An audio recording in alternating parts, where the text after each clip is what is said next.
Assalamu alaikum students. I am your online teacher Afsham for the subject of chemistry. We are studying chapter number 4, structure of molecules, and the topic is nature of bonding and properties. As we know, compounds have different types of bonding involved in them, and these are 4 different types: ionic bond, covalent bond and coordinate covalent bond, and the last one is the metallic bond. So जिस तरह की भी bonding होगी, जिस तरह का bond present होगा molecules के अंदर, उस तरह के कंपाउंड्स जो होते हैं उनके सिंथेसाइज होते हैं और उस तरह की वो डिफरेंट टाइप्स की वो प्रॉपर्टीज़ को वो एग्जिबिट करते हैं. सबसे पहले हमारे पास आ जाता है आपका आयनिक कंपाउंड्स. आयनिक कंपाउंड्स जो होते हैं वो कौन सी बॉन्डिंग इन्वॉल्व करते हैं? उनके पास आयनिक बॉन्ड होता है. अगर हम थोड़ा सा आयनिक बॉन्ड पे देखें तो हम देखते हैं कि पीरियोडिक टेबल में अगर हम देखें तो जो फर्स्ट और सेकंड ग्रुप होता है इनको हम कहते हैं मेटल्स कहते हैं. और ये जो 13 group number 13 to group number 17 होते हैं इनको हम कहा जाता है नॉन मेटल्स. तो मेटल्स ग्रुप नंबर 1 और 2 के एलिमेंट्स जिनको हम मेटल्स कह रहे हैं और ग्रुप नंबर 13 और 17 के जो एलिमेंट्स हैं जिनको हम नॉन मेटल्स कह रहे हैं, ये एक दूसरे के साथ रिएक्ट करते हैं. क्यों रिएक्ट करते हैं? क्योंकि मेटल्स जो होते हैं उनके वैलेंस शेल के पास उनके पास एक्स्ट्रा इलेक्ट्रॉन्स होते हैं जो वो ट्रांसफ़र कर देते हैं किनको, नॉन मेटल्स को, ताकि वो दोनों अपने ऑक्टेट को कंप्लीट कर सकें. अगर हम एग्जांपल लें, फॉर एग्जांपल NaCl, सोडियम का एटॉमिक नंबर होता है 11. इसकी इलेक्ट्रॉनिक कॉन्फ़िगरेशन होती है 1s2, 2s2, 2p6 और 3s1.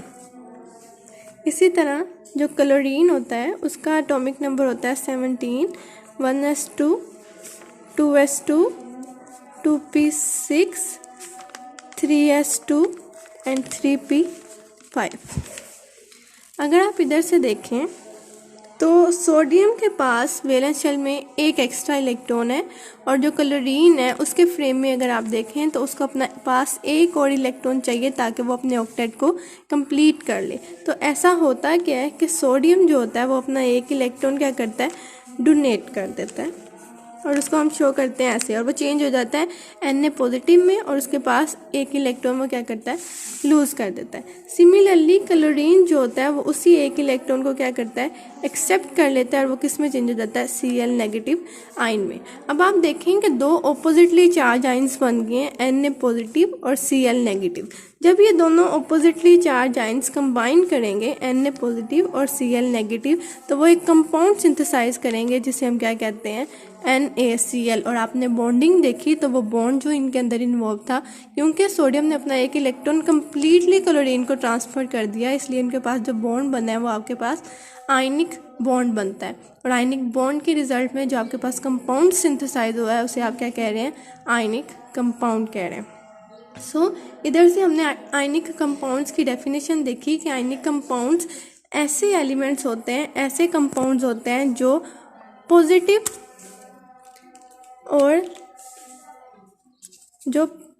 पॉजिटिव और नेगेटिवली चार्ज आयन से मिलके बने होते हैं.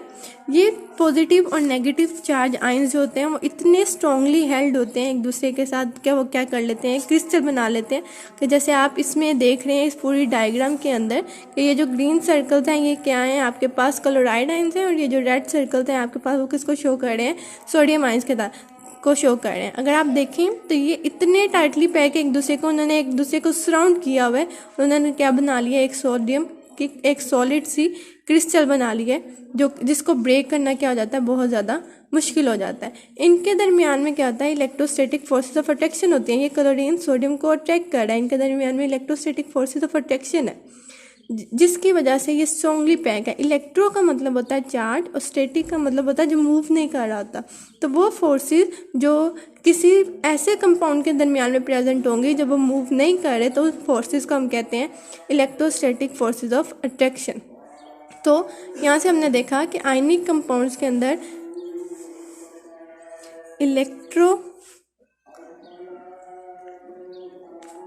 इलेक्ट्रोस्टैटिक फोर्सेस प्रेजेंट होती हैं जिसकी वजह से वो स्ट्रॉन्गली हेल्ड होते हैं एक दूसरे के साथ। अब आयनिक कंपाउंड्स का आइडिया लेने के बाद हमारे पास आ जाती हैं आयनिक कंपाउंड्स की प्रॉपर्टीज़। सबसे पहली जो प्रॉपर्टी आयनिक कंपाउंड की वो ये है कि they are ionic compounds are mostly crystalline solids. जब हमने देखा कि उनकी अरेंजमेंट जो होती है वो एक दूसरे के साथ टाइटली पैक्ड होते हैं, जब कोई मॉलिक्यूल्स टाइटली पैक होते हैं एक दूसरे के साथ ऑर्डरली अरेंजमेंट में होते हैं तब वो सॉलिड क्रिस्टल्स की फॉर्म में पैक हो जाते हैं। दूसरी प्रॉपर्टी है इसकी कि they have negligible electrical conductance. ये आप इसको हाईलाइट कर लेंगे कि they have negligible electrical conductance. अब अगर आप देखें तो हमने जब इसकी पहली प्रॉपर्टी पढ़ी है तो हमने देखा है कि इनके पास ये एक सॉलिड होते हैं, इनके मॉलिक्यूल्स, इनके जो आयंस होते हैं वो टाइटली पैक होते हैं जिसकी वजह से इनके पास कोई फ्री इलेक्ट्रॉन्स नहीं होते। तो जिन मॉलिक्यूल्स के पास फ्री इलेक्ट्रॉन्स नहीं होते वो इलेक्ट्रिसिटी को कंडक्ट नहीं करते। इलेक्ट्रिसिटी सिर्फ तभी कंडक्ट की जाती है जब किसी मॉलिक्यूल के पास, किसी कंपाउंड के पास फ्री इलेक्ट्रॉन्स की अवेलेबिलिटी होती है। अब इनके जो सारे आयंस हैं वो इतने ज़्यादा टाइटली पैक हैं कि कोई भी फ्री आयन या फ्री इलेक्ट्रॉन अवेलेबल नहीं है सॉलिड क्रिस्टल की फॉर्म में, तो वो इलेक्ट्रिसिटी को कंडक्ट नहीं कर सकते। लेकिन सेकेंड लाइन अगर आप देखें तो उन्होंने लिखा हुआ है but they are good conductors in solution और in molten form. Solution in molten form का मतलब है कि जब वो उन्हें उनके आयंस में चेंज किया जाएगा तो जब वो आयंस की फॉर्म में होंगे तो वो अपनी इलेक्ट्रिसिटी को कंडक्ट कर सकते हैं। थर्ड प्रॉपर्टी है इनकी ionic compounds have high melting and boiling points. Ionic compounds का बॉइलिंग और मेल्टिंग पॉइंट बहुत ज़्यादा हाई होता है। अभी जो हम डायग्राम देख रहे थे कि अगर आप दोबारा से उसको नज़र देखें तो आप देखो कि ये जो क्लोरीन और सोडियम के जो आयंस हैं ये बहुत ज़्यादा स्ट्रॉन्गली पैक है, एक दूसरे के साथ बहुत ज़्यादा टाइटली पैक है जिसकी वजह से वो फ्रीली मूव भी नहीं कर सकते। तो जब कोई चीज़ फ्रीली मूव नहीं कर सकती, इनके दरमियान में इलेक्ट्रोस्टैटिक फोर्सेस ऑफ अट्रैक्शन है जिनको ब्रेक करना बहुत ज़्यादा मुश्किल है। तो किसी चीज़ को जब ब्रेक करना बहुत ज़्यादा मुश्किल हो जाता है तो उसके लिए बहुत ज़्यादा एनर्जी रिक्वायर्ड होती है कि आप उसके आयंस को ब्रेक करो। तो फिर इसलिए इनका जो मेल्टिंग और बॉइलिंग पॉइंट होता है वो बहुत ज़्यादा हाई होता है। इनका जो मेल्टिंग पॉइंट होता है वो होता है 800 डिग्री सेंटीग्रेड और जो बॉइलिंग पॉइंट होता है वो होता है 1413 degree centigrade.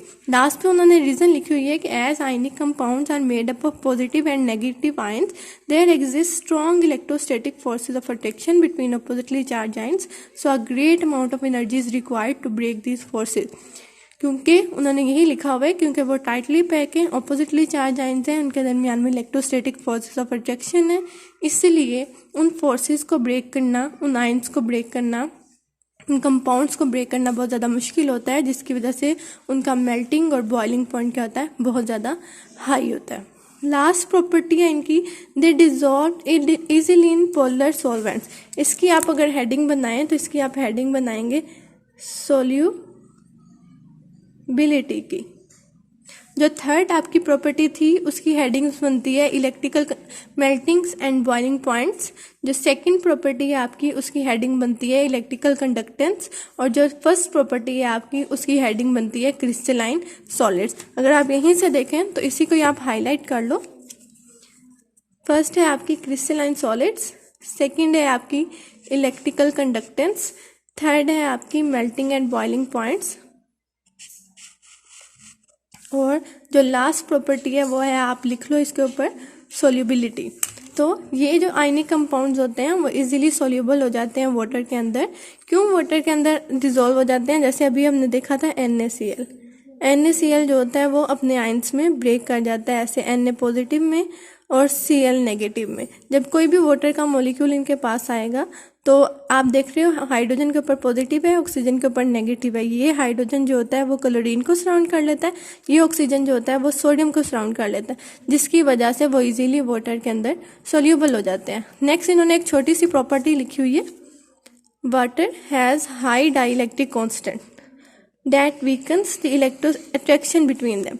Water has high dielectric constant का मतलब होता है कि वाटर के अंदर इतनी एबिलिटी होती है कि वो फ़ौरन से पोलराइज हो जाता है, अपने आयंस में चेंज हो जाता है, और जब जो भी कोई इनकमिंग मॉलिक्यूल होता है उसको फ़ौरन से उसके आयंस में चेंज करके उसको अपनी तरफ सराउंड कर लेता है, जिसके रिजल्ट में जो इनकमिंग मॉलिक्यूल होता है उसके जो अपनी फोर्सेज होती हैं अट्रैक्शन की वो बहुत ज़्यादा कम हो जाती हैं और वह फ़ौरन से वाटर के अंदर डिज़ोल्व हो जाते हैं। ये सारी थी हमारे पास 4 प्रॉपर्टीज़ थी आपकी आयनिक कंपाउंड्स की। फर्स्ट ऑफ ऑल हम इसकी डेफिनेशन लिखेंगे, फिर हम इसकी एग्जांपल लिखेंगे सोडियम क्लोराइड की, देन फिर हम इसकी डायग्राम ड्रॉ करेंगे, फिर हम इसकी 4 प्रॉपर्टीज़ लिखेंगे विद हेडिंग्स। ठीक है, ये सारी प्रॉपर्टीज़ हैं आपके पास आयनिक कंपाउंड्स की। ये आपका लेक्चर नंबर 1 था। इंशाल्लाह हम नेक्स्ट लेक्चर में लेक्चर नंबर 2 में कोवेलेंट कंपाउंड्स की स्टडी करेंगे। Thank you.